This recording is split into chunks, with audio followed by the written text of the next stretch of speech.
اس سے پہلے ہم سب مل کر بارگاہ رسالت میں آپ صلی اللہ تعالیٰ علیہ وسلم میں درود پاک کا نذرانہ پیش کر لیں اور پڑھیں بابا سے بلند مولانا محمد معدن الجود والکرم وآلہ وصحبہ وبارک وسلم صلو علیہ صلاة و سلام علیکہ یا رسول اللہ صلی اللہ تعالیٰ علیہ وسلم۔ اللہ تبارک و تعالیٰ قرآن پاک میں ارشاد فرماتا ہے یا ایہا الذین آمنوا اتقوا اللہ وکونوا مع الصادقین، اے ایمان والو تقوی اختیار کرو اور سچوں کے ساتھ ہو جاؤ۔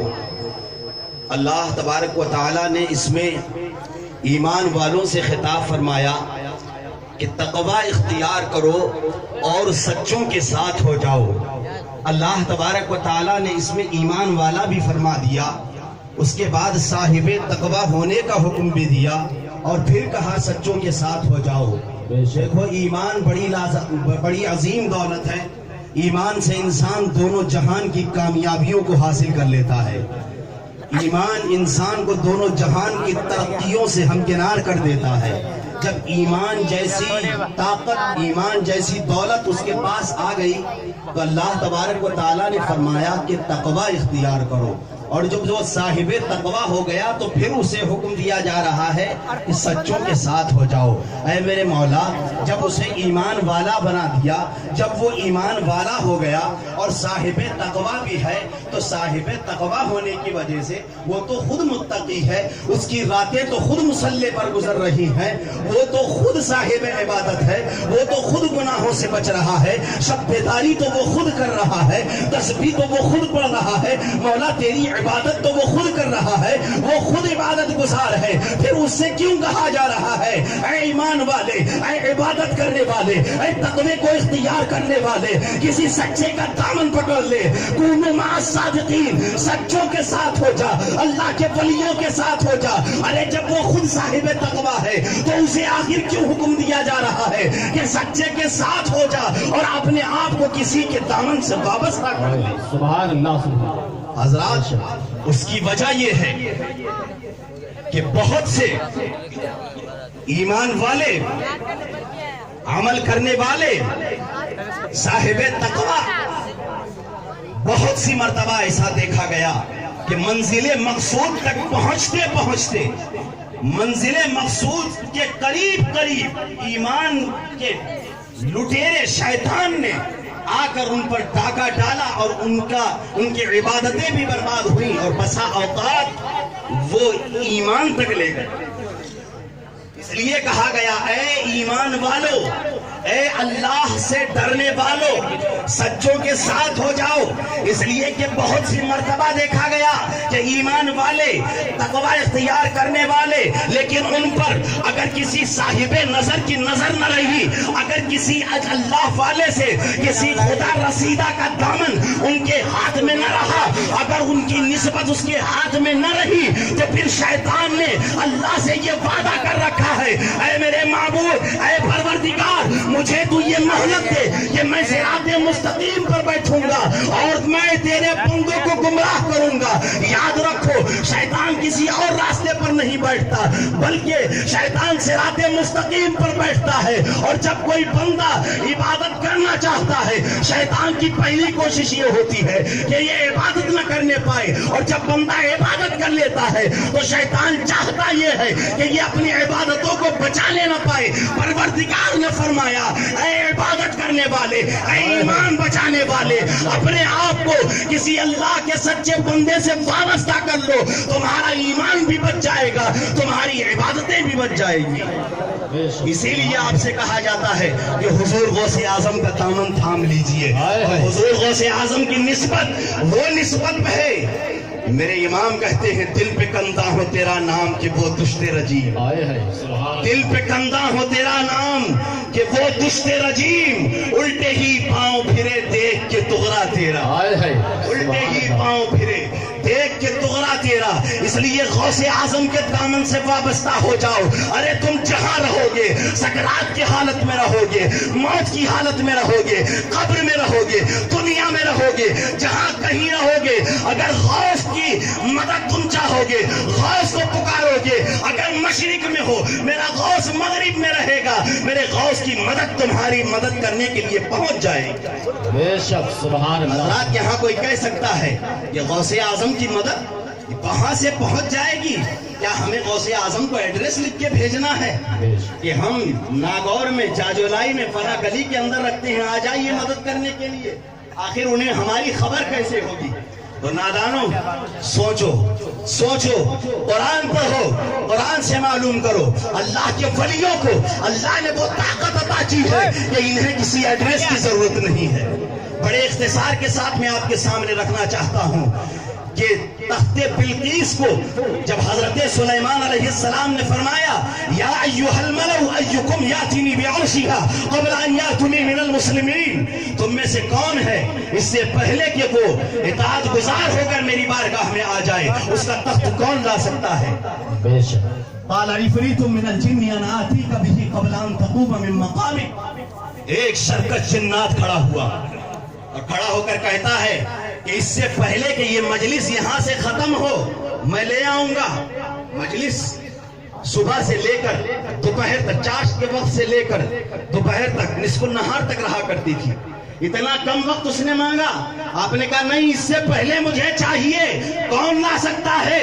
اب ذرا سنو قرآن کیا کہتا ہے، قال الذی عنده علم من الکتاب انا آتیک به قبل ان یرتد الیک طرفک، ایک علم والا کھڑا ہوا، بے شک بے علم شک۔ والا کھڑا ہوا۔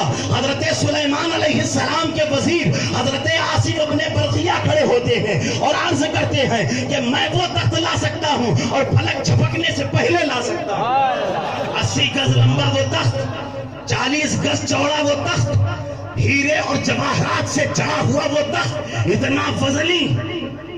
مفسرین فرماتے ہیں آپ وہیں بیٹھے بیٹھے حضرت آصف ابن برقیہ نے اپنے ہاتھ کو بڑھایا، نہ کسی سے ایڈریس پوچھا، نہ کسی سے پتہ معلوم کیا، اللہ کی دی ہوئی طاقت سے وہی بیٹھے بیٹھے پلک جھپکتے ہی حضرت آصف ابن برقیہ نے وہ تخت حاضر کر دیا۔ بے شک سبحان جب اس اللہ۔ ماجرے کو دیکھا قرآن کہتا ہے حضرت سلیمان علیہ السلام پکار اٹھے، ھذا من فضل ربی، اے میرے معبود، اے میرے مولا، یہ تیرا احسان ہے، تیرا فضل ہے، تیرا شکر ہے کہ تو نے ایسے پاورفل بندے میری امت میں پیدا فرمائے۔ ہائے ہائے ہائے زندہ باد۔ ارے ایک نبی جب اللہ کے ولی کے اپنے امت میں ہونے پر شکر کر سکتا ہے اور مجلس میں اعلان کر سکتا ہے، تو ہم غوث کے دیوانے اگر غوث کے نام کی مجلس سجا کر اللہ کا شکر ادا کریں تو یہ کیسے بدعت ہو سکتا ہے؟ بے شک۔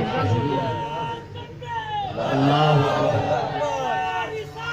یا رسول اللہ۔ زندہ باد زندہ باد۔ اب یہاں رک کر میں ایک بات کہنا چاہتا ہوں، ادھر حضرت سلیمان علیہ السلام کے امتی ہیں، حضرت سلیمان علیہ السلام کے امتی، اور قرآن کہتا ہے قال الذی عنده علم من الکتاب، ایک کتاب کے علم والا اٹھا۔ مفسرین فرماتے ہیں وہ کتاب کون سی تھی؟ وہ کتاب زبور تھی، جس کا علم حضرت آصف کو تھا۔ حضرت آصف کو جب زبور کا علم ہوتا ہے تو وہ وہیں بیٹھے بیٹھے پلک جھپکتے ہی اتنی دور سے اتنا فضلی تخت لا سکتے ہیں۔ تو مجھے کہہ لینے دیا جائے کہ اللہ کے نبی جیسا کوئی نبی نہیں ہو سکتا، رسول اللہ کی طرح کوئی دوسرا پیغمبر نہیں ہو سکتا، تو آپ کے امت کے ولیوں جیسا کوئی ولی نہیں ہو سکتا، غوث جیسا کوئی غوث نہیں ہو سکتا، میرے قطب جیسا کوئی قطب نہیں ہو سکتا۔ ارے حضرت آصف ابن برقیہ سلیمان علیہ السلام کے امتی ہیں، خون نہیں ہے لیکن میرا غوث تو امتی بھی ہے، خون بھی ہے، بیٹا بھی ہے، اور بیٹا بھی ایسا کہ لاڈلا بیٹا ہے۔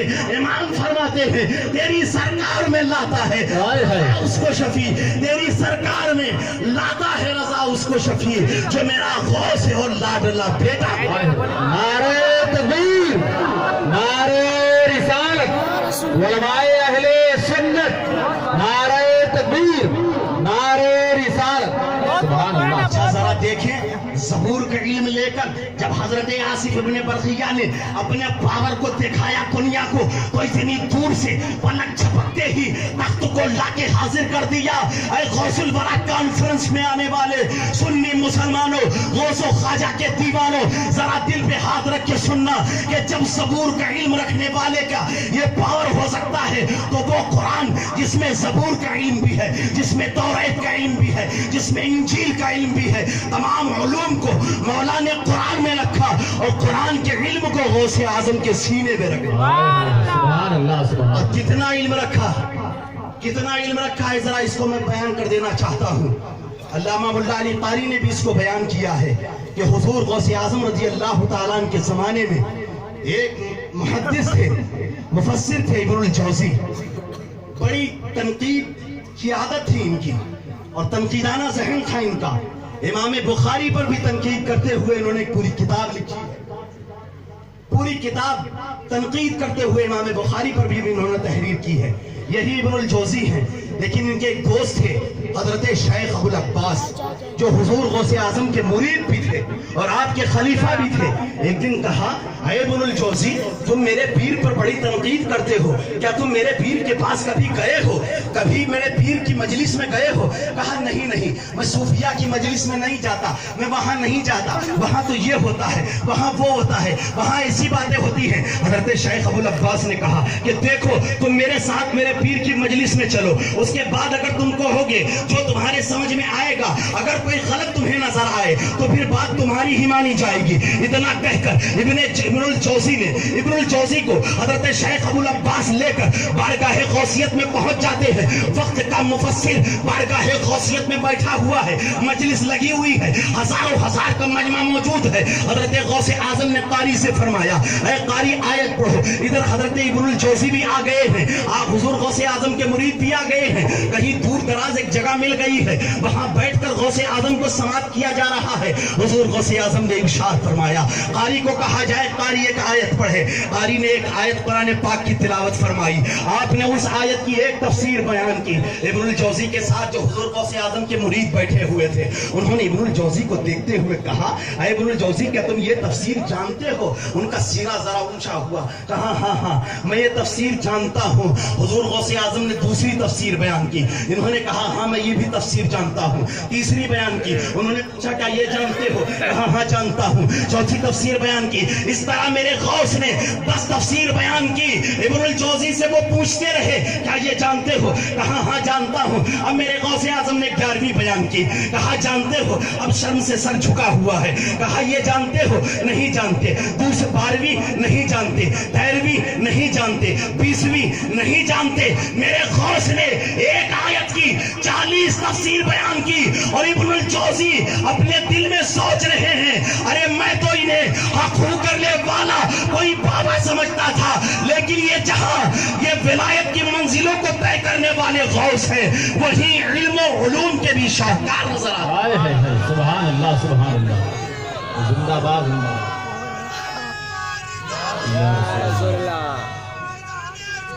حضرات محترم، اللہ تبارک و تعالیٰ نے ایسا علوم قرآنی غوث اعظم کے سینے میں رکھا تھا۔ اب میں وہی اپنی بات دہرانا چاہتا ہوں کہ جب زبور کا علم رکھنے والے حضرت آصف کو اللہ نے وہ طاقت دے رکھی ہے، اور جو نبی کا خون نہیں ہے، ارے وہ نبی کا خون جسے ہم غوث کے نام سے یاد کرتے ہیں اور جس کے پاس قرآن کا علم ہے، تو جب حضرت آصف کی طاقت کا یہ عالم ہے تو غوث اعظم کے پاور کا عالم کا پھر میرا غوث بغداد میں بیٹھ کر ہماری مدد کیوں نہیں کر سکتا، ہماری فریاد رسی کیوں نہیں کر سکتا؟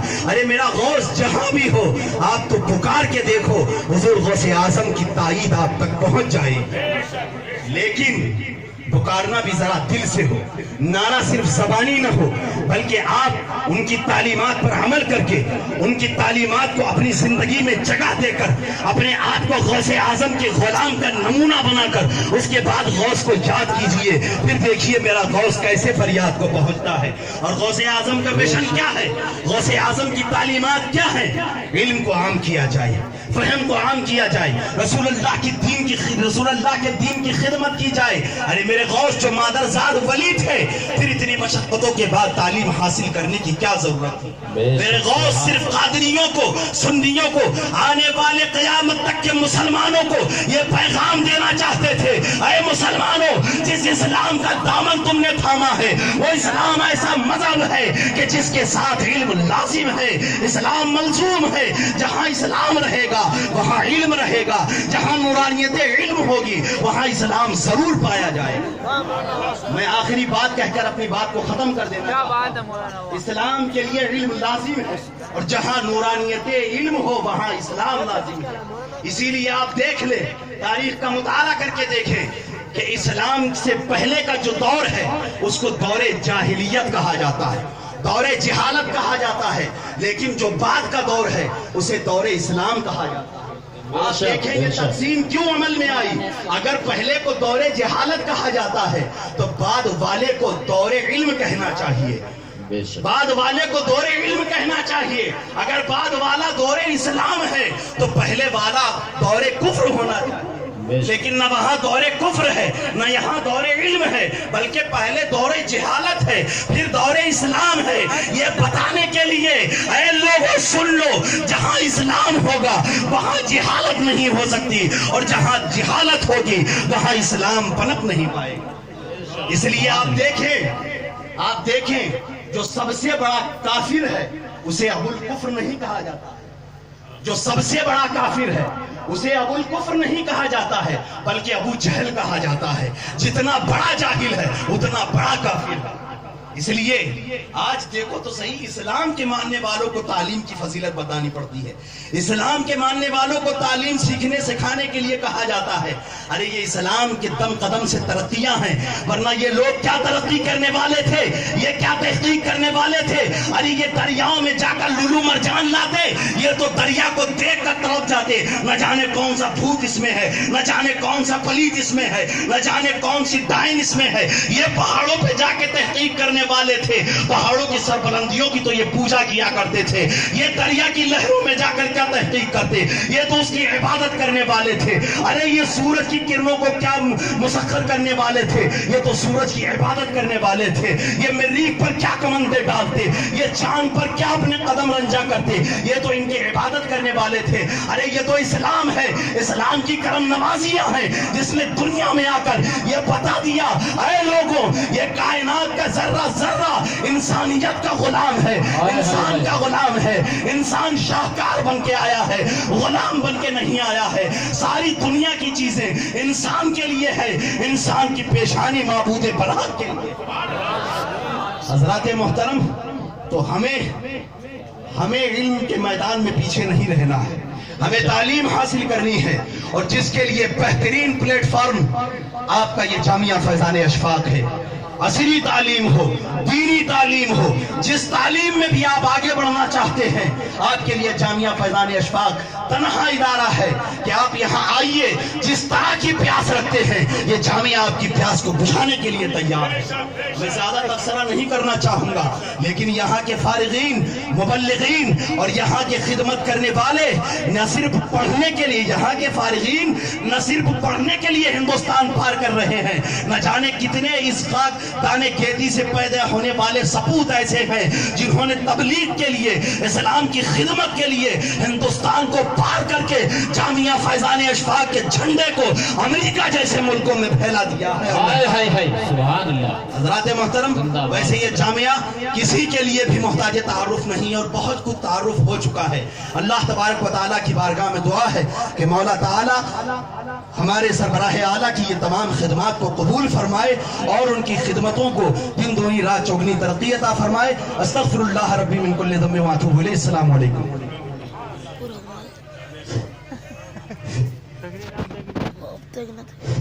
سامعین السلام علیکم ورحمۃ اللہ۔